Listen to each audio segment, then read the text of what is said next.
Hi, and welcome back for the rules for our next generation of the Amanda Plays Sims Legacy Challenge, or APS Legacy, which is what we've been calling it. We are now starting Generation 5. Well, the Generation 4 heir is taking over, and they will be having Generation 5 baby. So let's talk about what they're going to be doing. Number 1 is almost exactly the same from last time. If Forrest is dead or when he dies, create a remembrance holiday and add one activity that reminds you of your Forrest. If you don't have seasons, do some kind of celebration one day a week every 4 weeks. So you're kind of like trying to simulate having the season celebration. Continue to do this for each heir who dies, but no spouses or side children, only the heir. So not the heir spouse and not anybody else. So you should at this point potentially have 2 heirs who have died. Forrest is your Gen 1 heir, and then maybe your Gen 2 heir has died right now. Possibly if there was an accident, your Gen 3 heir is dead. I don't know, but in any case, you should be doing some kind of activity that reminds you of that sim for your remembrance holiday. Number 2, this is the same as last time as well. It's going to continue to be the same. Anyone can live in the house with your Gen 4 heir, but only until your Gen 4 is an adult.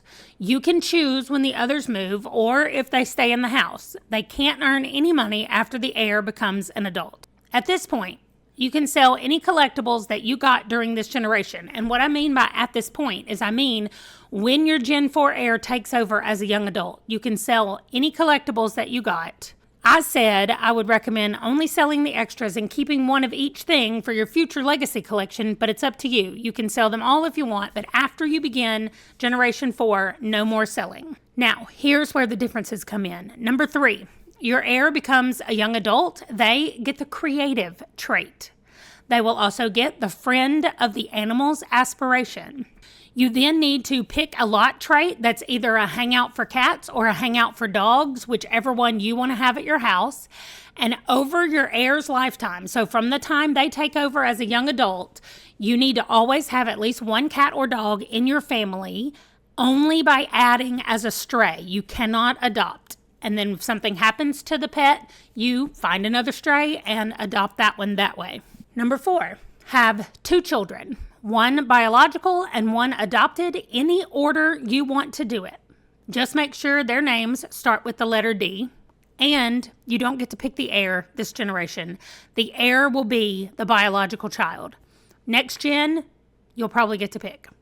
Also, your Gen 4 heir, so the person who is the young adult and adult in this family, cannot do anything to work on their relationship with their biological child, but they do everything to have a perfect relationship with the adopted child. You can come up with any kind of storyline you want to about why this happens, why your sim is more worried about what's happening with the adopted child than their actual biological child. We can come up with any number of scenarios where there could be something going on.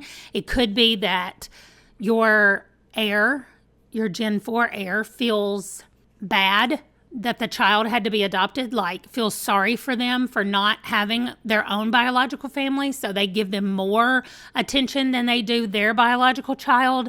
It could be that their biological child they just don't connect with for whatever reason, and they connect more with the adopted child. You get to make it up however you want it to be. Anyone else who lives in the house can have any relationship with any of them, but the Gen 4 heir to the Gen 5 heir you cannot do anything. If they autonomously talk to each other, that is not on you, but you can't actively do anything to raise the relationship. Number 5, our Gen 4 heir will not be getting married. That is, you can bring somebody into the house if you want, like bring a partner into the house. They will not have a job and they will not bring money into the house, but they can join if you want them to. That's up to you. You are going to work as a writer, not the freelance thing, but call on the phone and get a job as an author. Choose as a writer and then choose the author path when you get the option. And at some point, before they become an adult, someone will move in with you. It can be a friend, like find someone, meet someone, move them in with you. You can create them in CAS. I don't care. Just don't give them like a ton of skills. Give them a normal amount of skills if that's what you're doing. They're going to enter into the detective career. Now, this is an active career, so feel free to go with them to the career. If you don't want to do that, that's totally fine. You don't have to go with them to the career, or maybe you need to go one day to get like whatever they need to get that one day, and then after that, they might be able to go on their own. But that's up to you, however much you want to put into their career or not. You're not trying to max out their career. You're not trying to worry about any of that stuff. You're actually not maxing out anybody's career if you don't want to. It just gives you more money when people get promotions. So I'm going to say that the detective entered our life because they were working on a case involving hacking or something, and they needed to interview our parents, and we became best friends. That is how I'm going to play it in my own. But you get to make up your own story and go with that. Or use the same one I'm using. Number 6, your heir, I said spouse, but it's not spouse. It's their roommate or friend or whatever. And all children are going to be working on completing a collection this generation. You don't have to start a new one. Just finish any collection this generation. So if you've only got one thing left to have all the fossils, then work on finishing the fossils. Whatever you want to do, whatever collection you want to do, as long as it's in the collection section on The Sims, then you can complete it. And that's it. We don't have a lot of rules this time, not a lot of hard things happening. And I haven't gotten any feedback from my Discord people that something is wrong or needs to be fixed. So we're just going to assume that everything looks good. Everything is the same for the children. They get a randomized trait as a child if they're adopted. We assume that is their biological parent's trait. Then they get the heir's trait as a teen and the group trait as an adult if they're the heir, which they're not. So you can also randomize that one. The biological child gets one trait from each parent as a child and teen, and then the group trait as a young adult if they're the heir, which they are. And that's it. We're going to use hashtag APS monthly challenge or hashtag APS legacy. You can use both of them or not.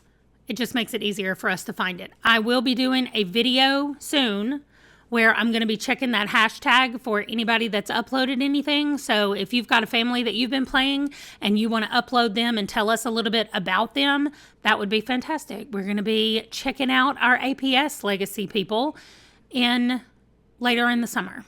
So that is going to do it for the rules for July/Generation 4 being an adult. And I will see you guys in my next video. Bye.